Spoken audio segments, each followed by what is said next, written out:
Are you ready to start your new online adventure or creative endeavour? Make it happen with Squarespace, the all-in-one platform to build an online presence and follow your dream. But more on that at the end of the video.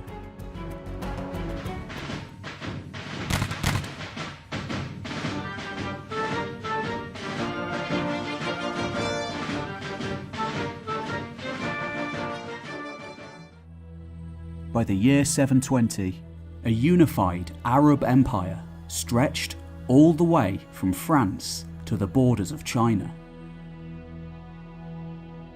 This astonishingly massive landmass had been conquered in the span of just 3 generations by an elite core of heavily militarized and driven people, skilled at war, though motivated by a revolutionary worldview, a new and unique monotheistic religion.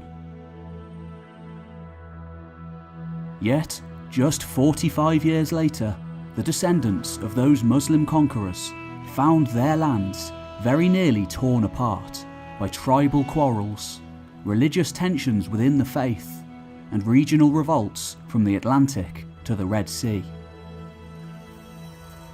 Astonishingly, just 5 years later, the old regime, with its heartlands in Syria, dominated by the Umayyad family, was no more, replaced by a new and revitalized dynasty, descended from a member of the House of the Prophet himself, the Abbasids. From then on, until their own demise some 200 years later, the Abbasids would dominate much of the known world.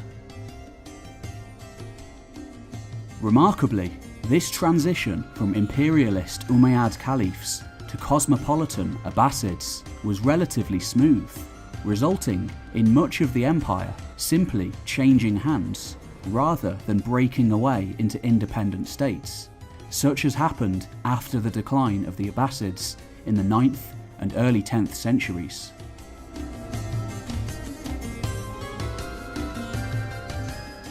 For historian Hugh Kennedy, the Abbasid Caliphate in the 8th and 9th centuries was as central and pivotal to world history as the Roman Empire was in the 1st and 2nd. Like the Roman Empire, its legacy was to influence politics and the development of society for generations to come. Yet, it wouldn't have been possible without the dynasty that came before. The Umayyad state had been an authoritarian empire based on the ethnic division between Arabs and everyone else. The Abbasid state was remarkably diverse, drawing as much from pre-Islamic Persian tradition as Arabian. But how did this new world come into existence? And how did it dominate for close to 200 years to come? This is the story of the Abbasid Revolution, one of the first revolutions in history, and tragically, in the West at least, one of the least well known. This video is a collaboration between 19 other history channels. Be sure to check out the other videos in the playlist, in particular Epimetheus and Al-Muqaddimah. There are links to everything in the description below.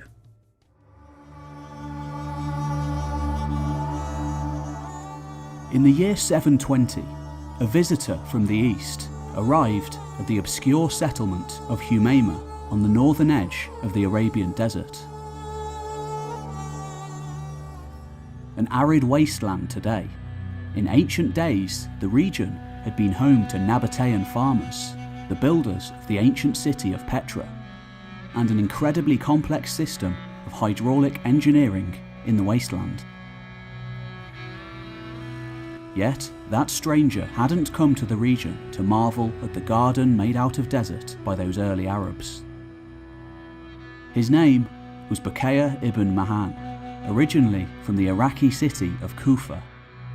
He had already travelled across much of the known world, fighting as a Ghazi warrior in the apocalyptic struggle against the Byzantine Empire in the mountains of Anatolia, before traversing the Silk Road all the way to the cities of Central Asia at the far limits of the Muslim world. Such was his right as an Arab, a de facto member of the still very small ruling class of the still relatively new Umayyad Caliphate. And now, at the first half of the 8th century, he had come to the deserts of modern-day Jordan to seek out an obscure gentleman who lived there. Muhammad ibn Ali was a man of modest wealth, living in virtual retirement in the Arabian borderlands.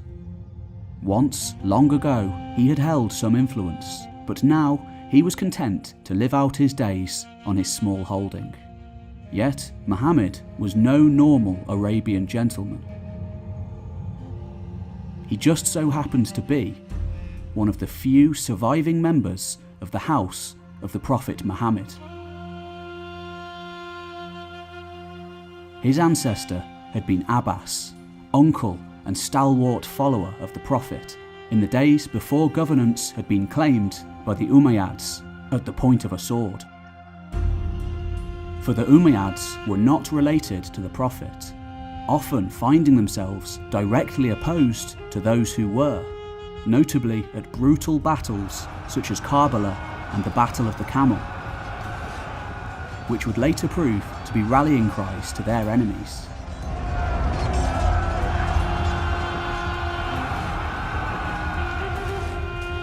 Since Muhammad's death some 90 years earlier, much of the world had been conquered by those carrying his message, though his family now had no say in matters of state. In fact, very few had any say in the governance of the empire, only Arabian Muslims from the right families being given any chance at holding power or wealth. Due to stringent taxes and an immovable social system, even new converts to Islam had no say whatsoever. From the reign of the Caliph Abd al-Malik onwards, Umayyad rule had essentially equated to rule from Syria, a situation that alienated many Iraqis, a province which had a much larger population than Syria, especially in the extremely fertile southern lands between the Tigris and the Euphrates.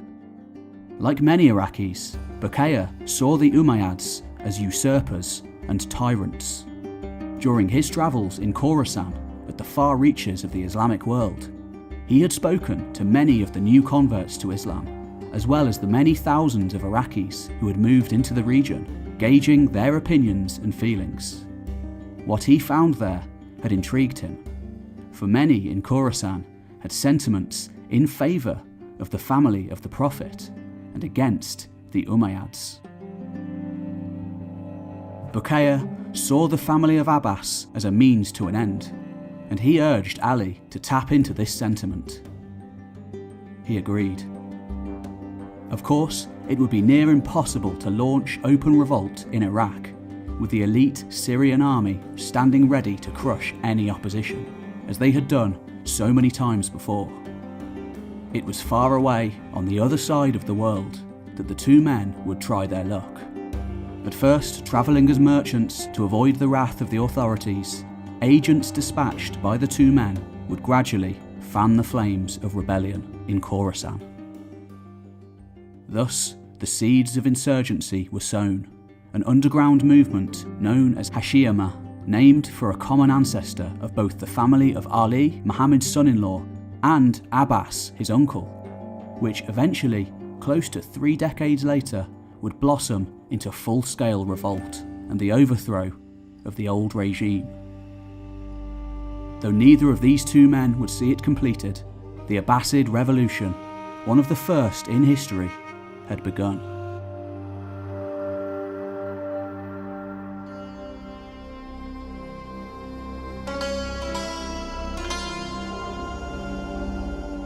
When the Muslims first arrived in Khorasan during the late 7th century, they found there a diverse plethora of tribes and peoples.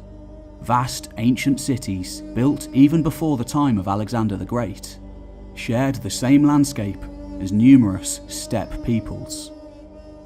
Sogdian merchants, Hephthalite horse lords, Iranian noblemen descended from the great families of the Sasanian Shahs, as well as Turkic newcomers, and even Chinese travellers from the great Tang Empire to the east. The Arabs had already conquered one empire in its entirety, and half of another, but now they had travelled into the lands beyond, never fully taken by the Sasanians. After the initial conflict, the magnates of the region mostly came over to the Arab side, with many of them retaining their previous territories and positions of power. 50,000 families were then sent from Kufa and Basra, leading to a fairly rapid conversion to Islam, and eventually, by around 700, unlike the rest of the empire, assimilation between Arab and the local population had begun. The Umayyads, of course, did not approve of this.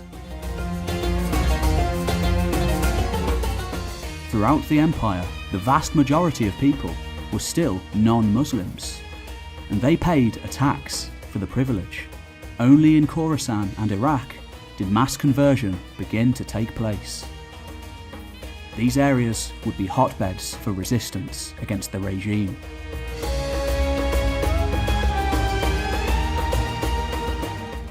Arabs dominated the bureaucracy and the military, and were housed in fortresses separate from the local population.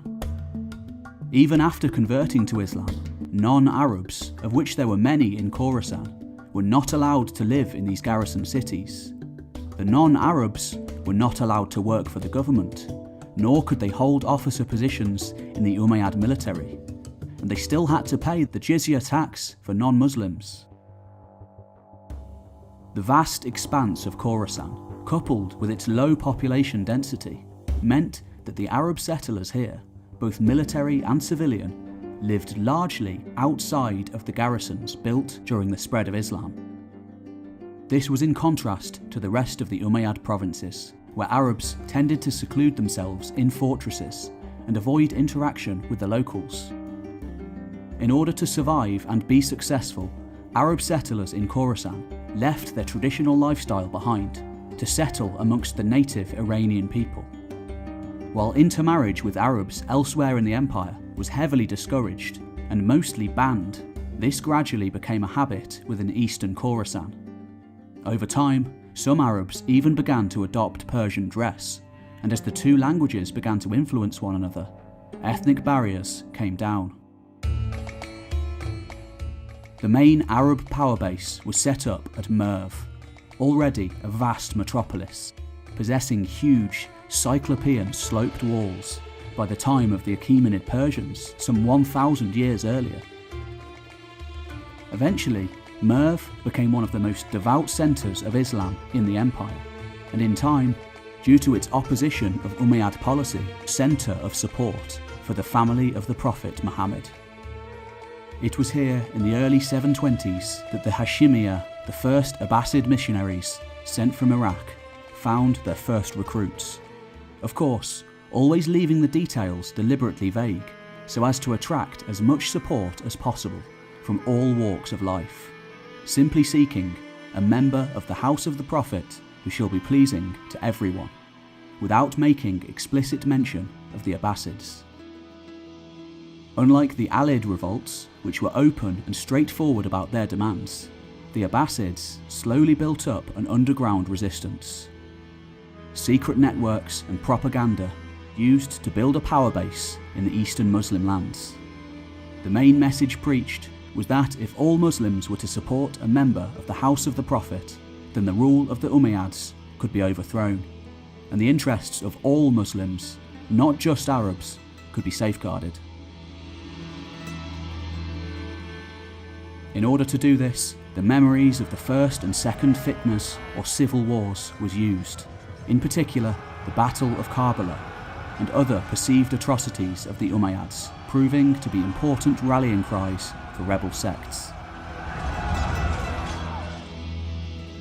These missions met with some success, both amongst Arabs and non-Arabs, although the latter, perhaps some of them descended from the great houses of the old Sasanian Empire, may have played a particularly important role in the growth of the movement.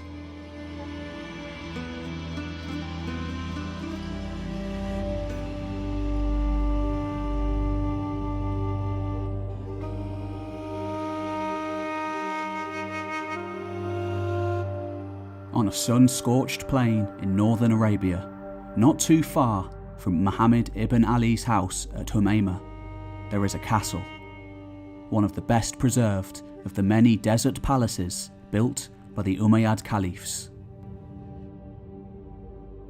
In style, the site is reminiscent of a Roman villa, one of the empires whose provinces the early Arabs had conquered entirely. Though other unique features hark back to the nomadic days of their forefathers, perhaps designed in part to retain the support of the Bedouin desert tribes of the region. The palace had been built in the first half of the 8th century by the Umayyad prince Walid ibn Yazid, renowned as a decadent hedonist in his early years. The Casa Amra is often seen as an apt representation of the Umayyads as a whole. Inside the palace, preserved by its arid, rain-parched environs, still survives a unique set of painted frescoes from the heyday of the Umayyads, reminiscent of those found in Roman ruins, with no concern for the later taboo on the artistic depiction of individuals. This 1300-year-old painting depicts 6 kings, presumably world leaders, humbled by Walid's ancestors. Clearly visible is a Byzantine emperor, a Sasanian Shah, the Negus of Aksum in modern-day Ethiopia, and Roderick, king of the Visigoths, along with 2 other figures, perhaps a Chinese emperor, Turkic Khan, or Indian king.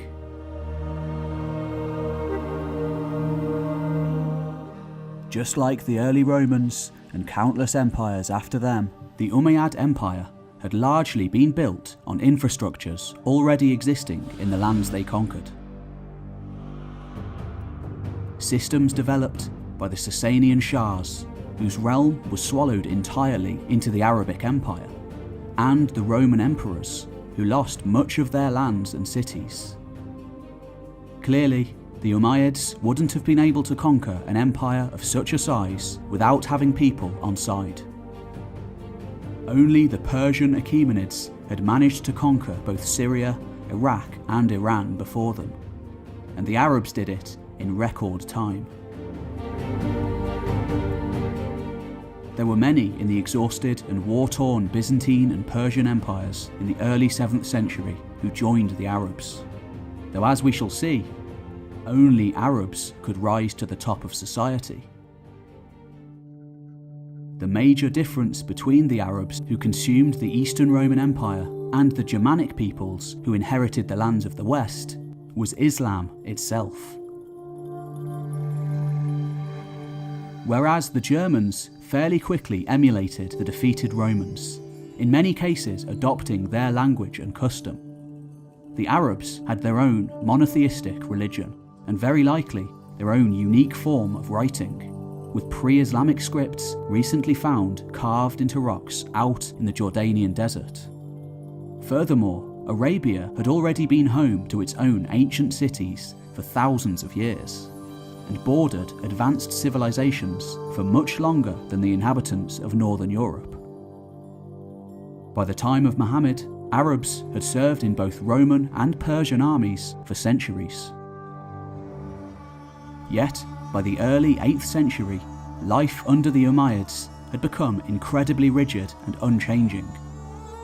This system of segregation between Arab and non-Arab had served well in cementing the culture of the empire, though in time it led to a marked divide between Arabs and everyone else.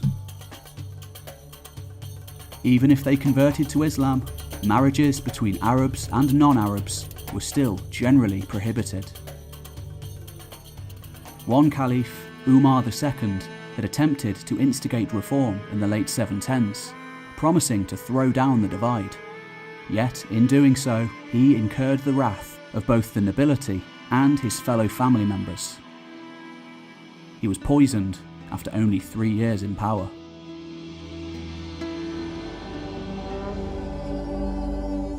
Up until just before Umar's reign in 717, the Umayyads had essentially steamrolled through everyone they came up against. As a result, they had been virtually undisputed in their rule. Due to this overwhelming success, it was generally assumed that God approved of their actions. Of course, there were setbacks, but these were generally temporary. In 717, however, a final attempt to conquer the Eastern Roman capital of Constantinople was launched. As many as 100,000 warriors set forth that year, and ultimately failed to conquer the great city.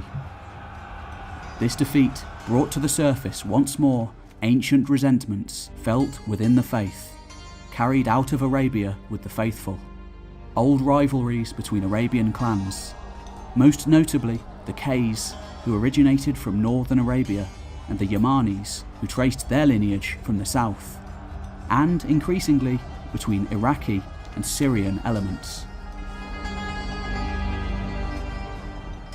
Umar's successor, Yazid II, was content to live a hedonistic lifestyle in his desert palaces, and let his governors rule the empire, whilst maintaining the status quo of before Umar's time. Though the cracks had begun to show, and little did the Umayyads know, the seeds of their downfall were already being sown. Upon Yazid's death in 724, he was replaced by his much more austere and capable brother Hisham, often seen as the last great Umayyad Caliph.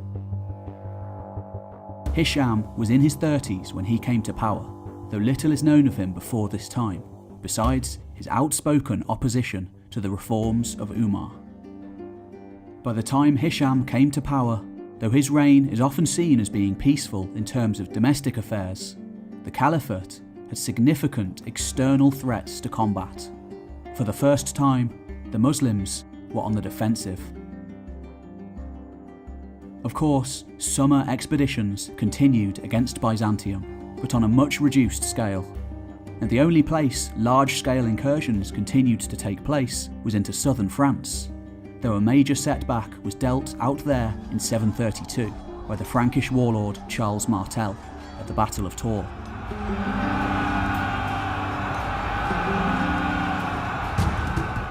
By the 730s, the Khazar Khaganate, a powerful steppe confederation at times allied to the Eastern Roman Empire, came riding down through the Caucasus to ravage Muslim-held lands.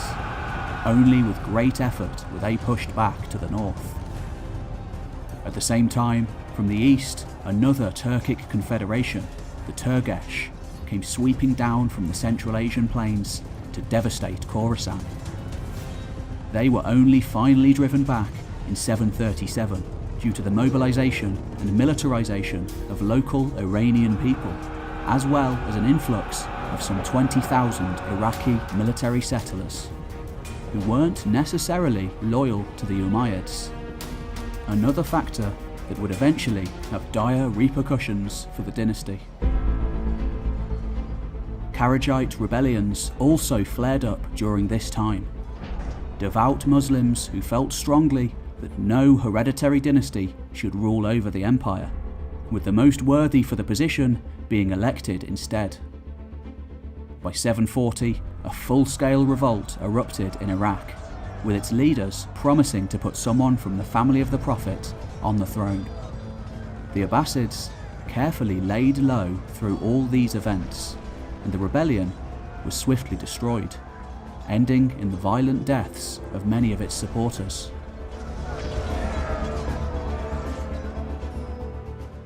Arguably, the most devastating blow to Umayyad power also came in 740, when a massive Berber revolt broke out in North Africa. As they had gradually converted to Islam, the Berbers, increasingly influenced by Kharijite missionaries, had become more and more opposed to the Umayyads, and in 740 finally pushed them out of their territories for good. In 742, a massive Syrian invasion force dispatched to the region was defeated, and the survivors only just managed to push through to Spain. There they settled, though they found themselves now cut off and isolated from the rest of the Caliphate. By many accounts, Hisham's reign had been a success, and he is often seen as one of the greatest of all Umayyad caliphs. Yet, nevertheless, due to circumstances largely out of his control, he hadn't been good enough. Defeat against the Berbers and the establishment of breakaway Islamic dynasties in northern Africa proved to be an existential threat to his house. The inability of the Caliphate to recover from these military disasters and setbacks, coupled with their failure to take Constantinople despite monumental efforts, not only undermined their legitimacy, but effectively sealed their end. The dynasty's main reason for existing had been to expand the territory of the faithful. As such, their reputation was inextricably bound to military success. When they were winning, they were unstoppable. As soon as they started to lose, it all came crumbling down.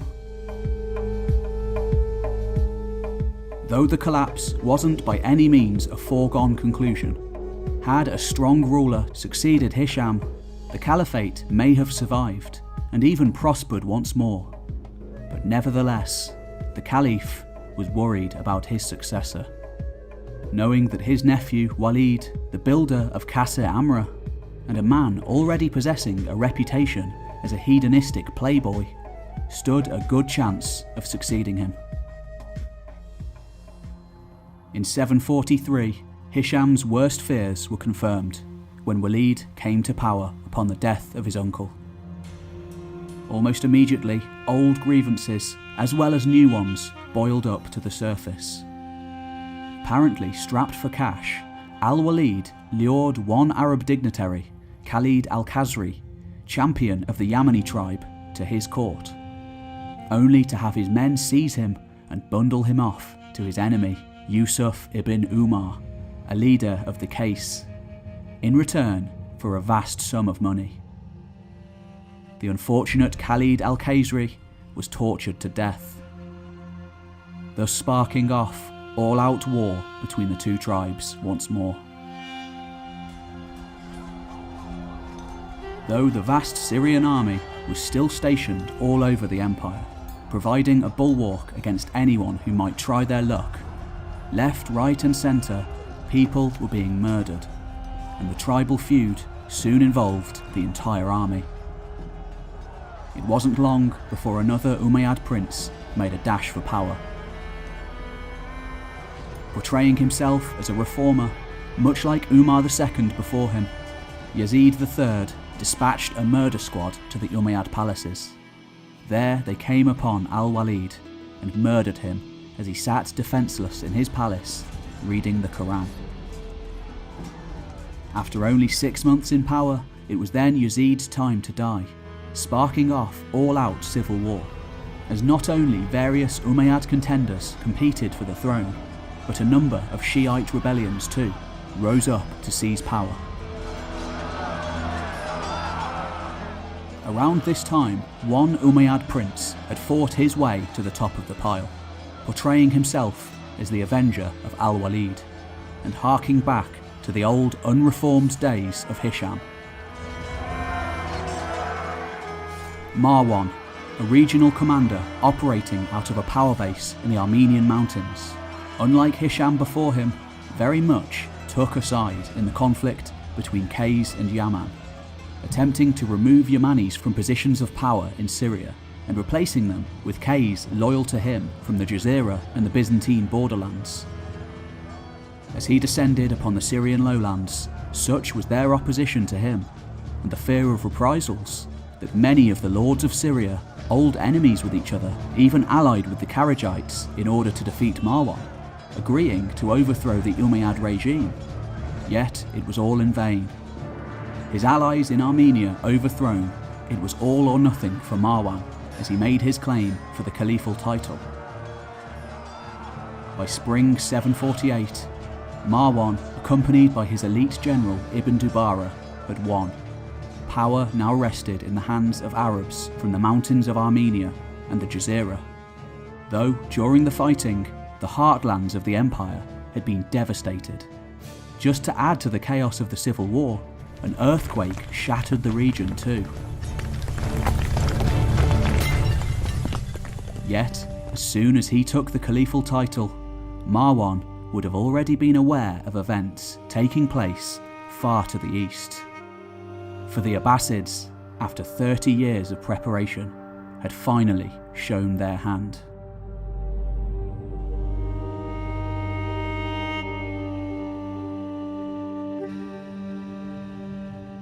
In the early summer of 747, flames of rebellion and civil war burning across the empire, the black banners of the Abbasids were finally raised in a suburb of the great Silk Road city of Merv. The colour was chosen as a direct rebuke to the white banners of the Umayyads, and almost immediately networks of supporters carefully cultivated over decades came into fruition as thousands of eager volunteers answered the call to arms. The revolution had begun.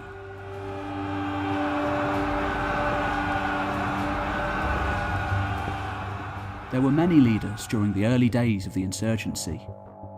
An Arab nobleman named Suleiman ibn Kathir had built up much of the infrastructure in Merv, painstakingly laying the groundworks for what was to come. Back in Kufa, a hotbed for Alid supporters and Shias, necessary allies in the war to come, and the de facto centre of opposition to Umayyad rule, it was Abu Salama who quietly worked behind the scenes, masterminding and coordinating efforts with his associates in Khorasan, some 20 days' march away.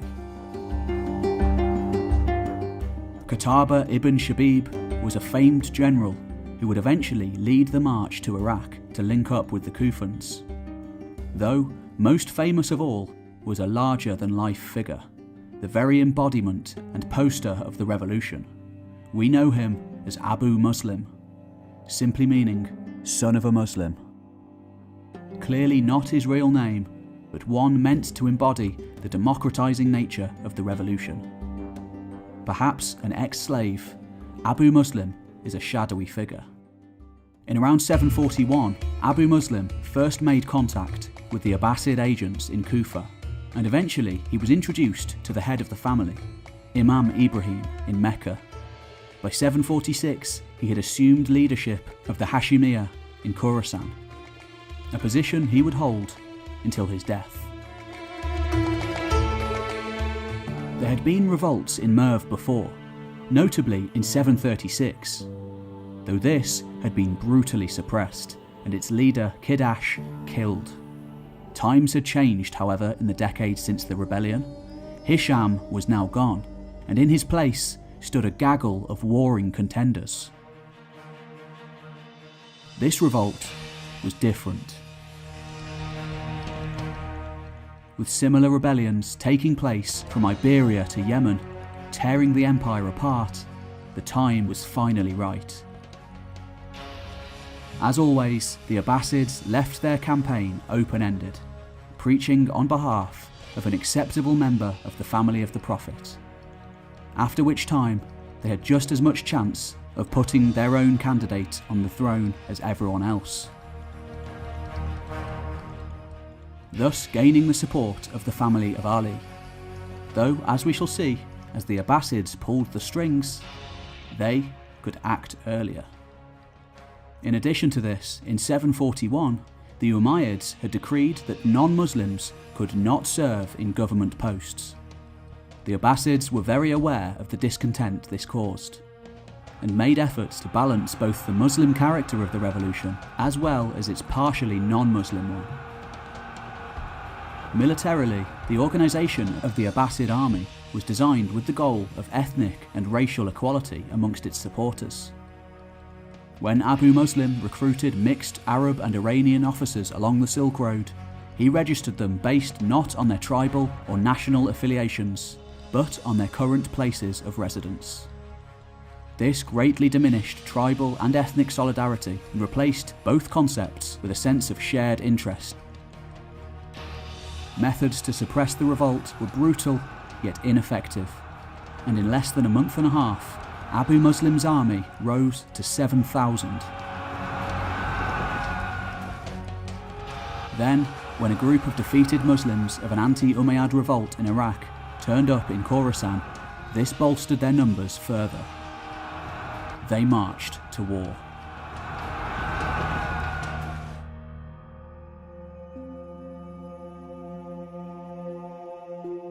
In the midsummer of 747, within weeks of the black flags of the Abbasids being raised in Merv, Umayyad agents arrived in Humayma, still home to the sons of Muhammad ibn Ali.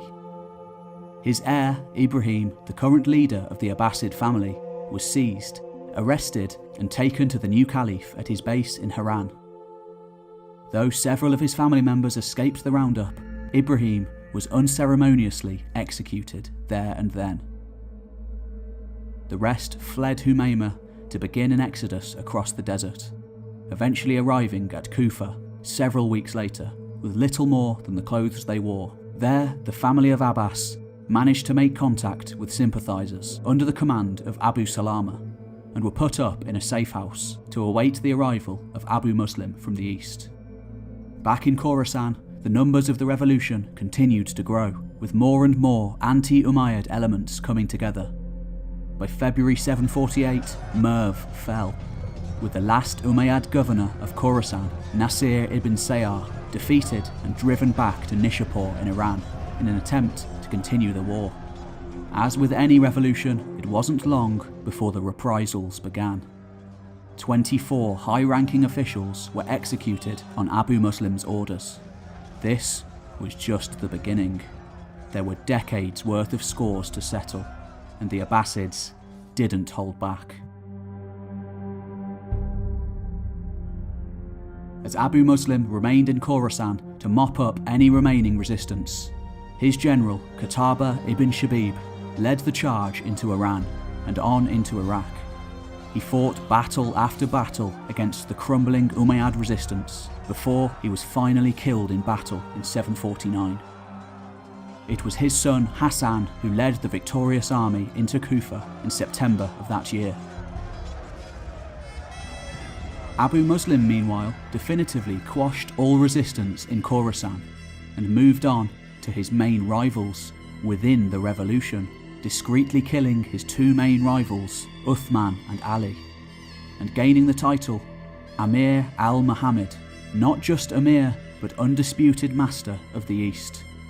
Only then did he turn his gaze towards Iraq and Syria.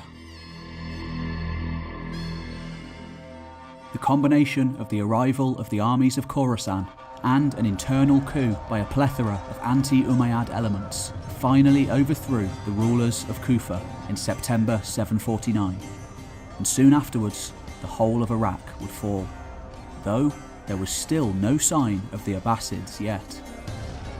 Abu Salama had hoped to stage manage the revolution, orchestrating himself into a position of power.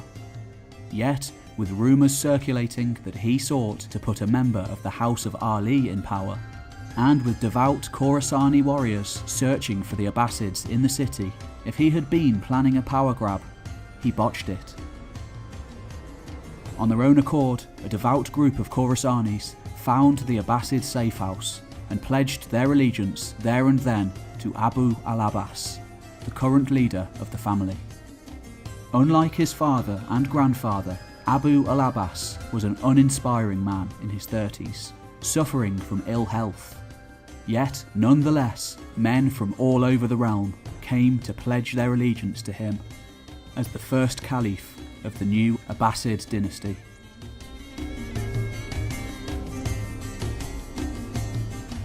By early 750, Abu al-Abbas, now under the caliphal title of As-Safar, meaning the bloodshedder, began a speech to the assembled crowds, though due to his illness it had to be finished by his uncle. Of course, just like the power grab that had brought the Umayyads to power close to a century earlier, there were many who felt cheated by his near spontaneous assumption of the caliphal title.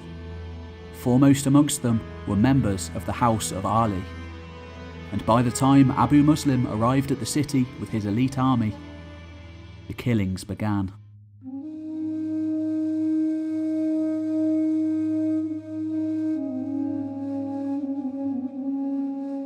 In February, after his safety had been assured by the other leaders of the new regime, and himself acting as a vizier for several months, Abu Salama walked home one night.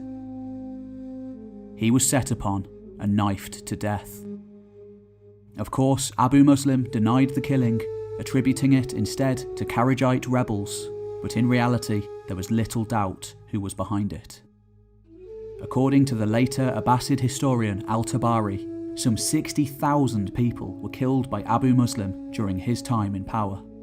Likely a highly inflated number, though not without at least some basis in reality. On the 25th of January 750, near the Great Azab River in northern Iraq, Abu Muslim's forces finally forced Marwan into a confrontation. Though outnumbered, the Abbasids were now veterans of many battles, and buoyed up with morale from their victories. Abu Muslim ordered his men into a phalanx of spears, and when Marwan's cavalry surged forwards, they broke against the Abbasid line. Disheartened, the last Umayyad army fell apart into disarray. By April, the Abbasids stormed into Damascus, effectively putting an end to Syrian domination of the Arab world. Marwan attempted to flee into northern Africa, but by August, he and his family were tracked down in Egypt. Marwan, the last of the Umayyad caliphs, died as he had spent his entire reign, fighting. All over the empire, Marwan's family members were tracked down and massacred. On one occasion, a group of 80 were offered asylum before being killed anyway. Similarly, the last Umayyad general, Al-Fazari, held out at the fortress of Wazit for several months, before being granted amnesty in return for his surrender. As soon as he exited the city, he was executed instead. Just one Umayyad prince, Abd al-Rahman, escaped all the way across northern Africa to seek refuge in Iberia, a place with widespread Syrian settlement, and he set up a breakaway Umayyad Caliphate there.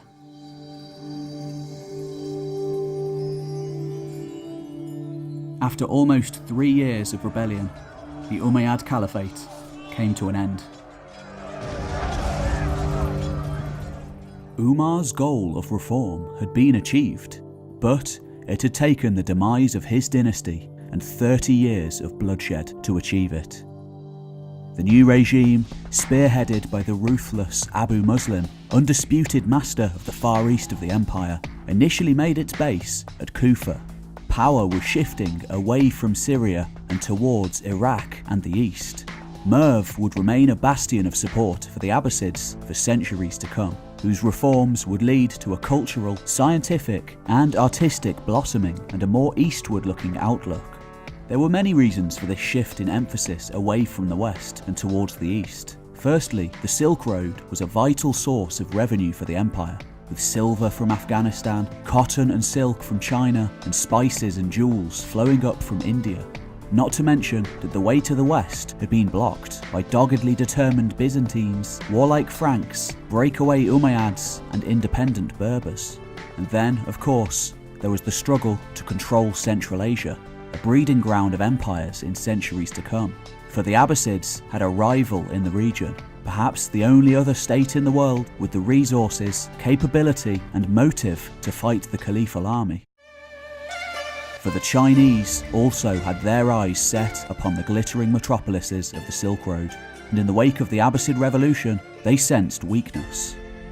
So it was in the year 751, hot off the heels of subduing their Tibetan neighbours on the high Himalayan plains, an imperial Tang army, numbering perhaps as many as 50,000 hardened warriors, set out towards the borders of Transoxiana. It is a testament to the unified nature of the Caliphate that even with a new dynasty in power, an army of roughly similar size could be mustered. And by day's end, it was the Muslims who came out on top, thus ensuring their continued influence in the region for centuries to come, and eventually the conversion of the natives to Islam. By 754, the sickly As-Sufar died, and his brother came to the throne, Abu Ja'far, ruling under the caliphal title Al-Mansur, a meticulous micromanager with seemingly endless energy, almost immediately embarked on a gargantuan policy of tying up loose ends from the old regime. Not only did he pursue a policy of endemic assassination and murder of any surviving Umayyad family members, but he also worked tirelessly to ensure their very name was blackened in the historical record, desecrating all of their graves besides Umar, still hails today as the one good Umayyad prince. For centuries to come, when the Muslims wrote their own histories, many of them composed in literary Persian rather than Arabic, the Umayyads would be remembered as tyrants. Yet it wasn't only Umayyad that al-Mansur targeted. Anyone that threatened him had to go. And in February 755, Abu Muslim, hero of the revolution, was quietly murdered. By the 760s, al-Mansur embarked on his most ambitious project yet. A new city was to be built in the perfect location between the Tigris and the Euphrates rivers. A walled, circular city. Baghdad would grow to become the most populous and cultured city in the world, sponsoring trade and exploration missions all over the globe. Yet, of course, this prosperity had a price. One story, told by a former servant of the Caliph, relates that just before al-Mansur died, he gave keys to his storerooms to his daughter-in-law, with strict instructions only to open one of them when she was sure of his death. Inside that room, preserved by the dry Mesopotamian air, she apparently found all of the Umayyads and members of the House of Ali whom al-Mansur had executed. Hundreds of them, men, women and children, all meticulously labelled with their names and genealogies. Brutal he may have been, but al-Mansur ensured not just the survival of the new dynasty, but its continued flourishing for centuries to come. This video is brought to you by Squarespace. From websites and online stores to marketing tools and analytics, Squarespace is the all-in-one platform to build an online presence and follow your dreams. Whether it's podcasting, creative writing, photography, or an online shop, whatever it is that you do creatively in your life, you can make it more connected and visible to the world with Squarespace, one of the best website designers in the world. They offer great features such as integrated analytics, so you know all of the important stats for your project, email campaigns and mailing lists to keep your fans or customers up to date with what you're doing, seamless integration with other social media and blogging platforms, podcast support for helping you get started on the radio, and access to a high-quality library of Getty images. If any of this sounds like something that you might be interested in, then there's a whole load more over on their website. Head over to squarespace.com for a free trial now. And when you're ready to launch, go to squarespace.com/historytime or simply use the offer code HISTORYTIME to get 10% off your first purchase of a website or domain.